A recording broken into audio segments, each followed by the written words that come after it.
sino itong kasinungalingan?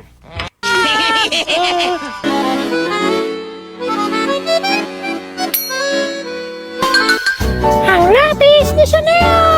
Ha? Napaka-exciting na ang mga kasinungalingan ay nagiging totoo.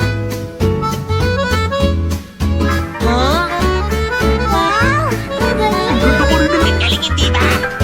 Pero, parang ang pangit. Di ano naman ang pangit? Si Papa nga naalala niya kapanahunan niya kaya gusto-gusto niya ang device na ito. Hindi mo talaga maintindihan ang ganito ka-high class sa libangan. Hindi ka kasi sanay eh.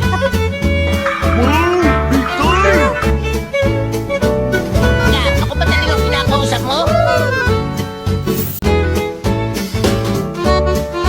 Nga, ako ba talagang pinakausap mo? Ayaw, di ba? Hindi ako makapaniwala. Totoo ba yan? Hindi ko tatanggihan yan. Paborito ko yun.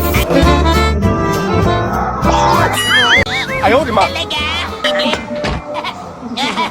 Totoo nga. Okay, naiintindihan mo na si Neo. Oh.